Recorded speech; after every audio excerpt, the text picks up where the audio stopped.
Everyone, so as you guys have been following over the last few days, I went on a 2+ day fast and I got some health improvements from my skin and I also felt so much better both physically and emotionally. The big plus was that it made me aware of how much eating I'm doing subconsciously without even thinking about it. Today, I kept thinking, oh my God, should I really eat this? Even though I'm off of my fast, it is so unnatural for me now to eat while I'm driving or while I'm working on the computer. Whereas last week, it was the other way around. I had to actually think about not eating. And not eating used to be the active decision, and right now eating is the active decision. I hope to keep it that way. That's the main plus. The other plus I noticed during the 2 days I was fasting was that I felt like a huge weight had been lifted off of my shoulder. You don't realize how much time and personal space you devote every day to eating until you free it up. So, for example, I would be eating in my office. The office might be a mess, and I would be worried about what time my boss might just happen to walk by. I didn't have those worries for 2 days because when I eat, I usually let myself go. I'm not going to eat and worry about the mess at the same time. I mean, I would clean it up afterwards, but I hate eating and worrying at the same time. That's the last thing I want to do. And so the last couple of days when I'm not eating, it feels like a huge weight has been lifted off of my shoulders. I used to worry and think about when my boss would happen to walk by my desk and think about my eating habits in terms of that, but I didn't have to think about that for 2 days. I used to worry that I'd be in the middle of a meal and there'd be an emergency that comes up that needs my attention. I hate having to stop eating, and I didn't have to worry about that for 2 days. So there are a lot of hidden things that I never really thought about. They kind of it's kind of like if you have a siren that's sounding in the background all day long, you tune out to it. The inconveniences of worrying about when and where to eat, the inconveniences of shopping for food, you never realize that until you're not doing it. So that was a big plus. Unfortunately, it's only a few days every so often when I decide to do it. But there was another major benefit, a spiritual benefit, if you will, of the fast. When I was craving the foods, I had to find a diversion for myself, and it brought back a lot of childhood memories, which is good, which is always a good thing. I love to think about my childhood. I mean, I think it's a bias though, but people tend to over-remember the positive events and under-remember the negative events. So, but there were some pretty nice things, and there were nice people to be around with, and my biggest memory was when I was in 6th grade. My 6th grade science teacher had used this example of why chemical reactions can do very crazy things that you would never expect. He had been cleaning his toilet, and he had accidentally used ammonia followed by bleach, and they had reacted, and he had to leave the home for the rest of the day. And at the time, I didn't know what ammonia was, though. I thought he had said pneumonia, because a few days before he had brought up that example. I had a classmate who was sick out of school for a number of days because he had pneumonia. So I couldn't make any sense of it. I thought that he had a family member who had pneumonia and he had used bleach around him or something like that. Maybe his family member had vomited and he had put bleach over it. That's the only thing I could think about. But then I couldn't understand why he would describe that as mixing two chemicals. There's another funny, well actually after I figured out what ammonia was, I wanted to try it. And so I took a 2-liter bottle and I only mixed a few drops of ammonia and bleach in it, and I put the lid back on. I just wanted to see if they would fizz up or something like that. And the bottle got very tight.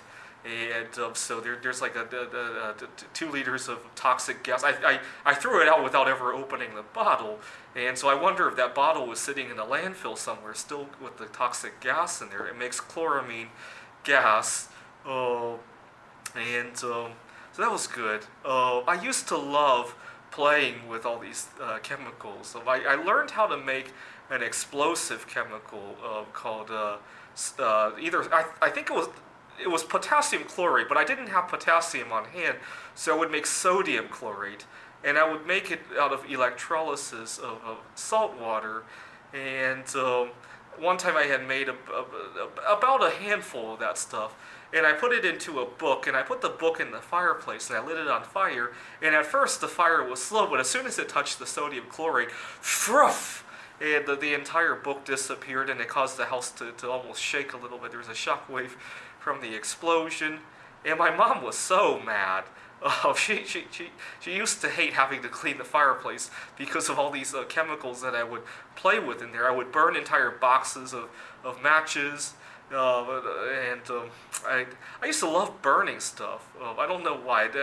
Unfortunately, ever since I moved out of my parents' home, I haven't lived anywhere with a fireplace. I kind of miss. I guess I'm glad I don't live anywhere with a fireplace because I probably would mess around way too much with some of this stuff. Um, when when I was in 8th grade, I discovered that the terminals on the 9-volt batteries. I gotta get some 9-volt batteries to show you guys. Do I have some on hand? I had a few because I was demonstrating electrolysis to. I do tutoring in AP Chemistry. I was demonstrating it the other day, but I don't think I have the batteries on me. But the 9-volt batteries snap end to end, positive snaps to negative, and one time I had connected about 100 of those batteries in a row. Actually, I think it was more, because I would collect batteries that people had thrown out, and they still had a good amount of juice for what I needed them for. And so I had hundreds of those batteries, and I connected them all in series. They still had a very high voltage. They just didn't have much. They just didn't have much capacity left. And I wasn't sure what I was going to do with though. One day, my dad, actually I think it was my brother. He was just 2 years old at the time. He was screaming how there was a spider, and so I took my concoction to the other room where the spider was. I hooked up some leads and I electrocuted the spider, and the spider's legs shook up, and then the spider vaporized. And it scared my brother to death. He cried for several minutes after I had done that, and it made a very weird smell to it, the burning flesh kind of smell. And when I told my dad what happened, he was so upset. Oh, and he kind of he took all the chemistry books out of my room. He thought I've been reading way too much about that stuff without having a good understanding of safety, and he was very upset. But I used to love playing with that stuff. Another one of my favorites was electromagnets. I would take all the wiring I could find around the house and just roll and roll and roll and roll. And this one actually upset my mom more because she thought I just had OCD, rolling the wires. I must have had. I think it might still be in my parents' home. I don't know if they moved it with them when they recently moved. I hope we still have it because of it. It's a good memory of my childhood. I had a roll of wire that was 20 or 30 miles long, if I remember correctly, because every time I saved up some money, I would go buy some more wire and it'd keep rolling and rolling and rolling and rolling and rolling and rolling. And my mom just thought I was crazy, like I had lost my mind. Eventually, it generated so much magnetic field that you could be sitting like a meter away from it. It would pull on your clothing. And it was good times, good times. And then I started to think about some of my classmates. Unfortunately, this is the classmate who I talked about in my last video. He has since passed away. He had a drug problem, but I knew him before he ever took drugs. I would sit in front of him during homeroom class. This was in 8th grade, and I would ask to borrow his calculator. He had a really fancy calculator, and one time he got really upset because I had something dirty on my hands. I think I was playing with chemistry at home before I left for school that day, and he got very upset about that, and he wouldn't let me borrow his calculator. And finally, another time he let me borrow it, and I had just learned about testing for the hardness of various materials by scratching it with various crystals. And so I scratched the back of his calculator with a rock that I had found on our driveway, and he got so upset. And eventually he let go of it, but it was a funny thing, and for many years we laughed about it. Unfortunately, he got injured playing basketball, and he ended up taking some painkillers, and I guess it all went downhill from there. It makes me a little bit worried about ever getting injured. Sometimes when I start to drive like a maniac on the road, I remind myself, you don't want to end up like your classmate who needs painkillers, because I have a very addictive personality. If I ever get injured, that's probably game over for me. I might as well just take a gun to myself if I get injured, rather than take painkillers and have to deal with that. They might have the same overall effect, so that's how worried I am about getting injured.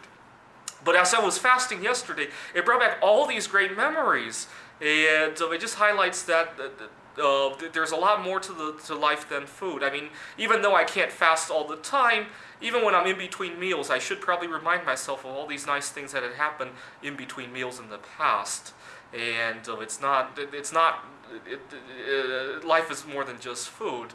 It's very easy to forget though, because sometimes food is the only guarantee that you could do any moment, right? That sometimes I like to write computer games. Sometimes the ideas don't come, right? Sometimes my girlfriend is busy with something else. I can't hang out with her. Sometimes even the internet doesn't seem to work sometimes, right? Sometimes my camera breaks down. I can't shoot a video.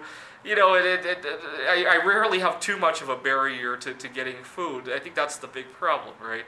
But there's always a lot of other things to enjoy, as I pointed out in the last few minutes. Thanks for watching.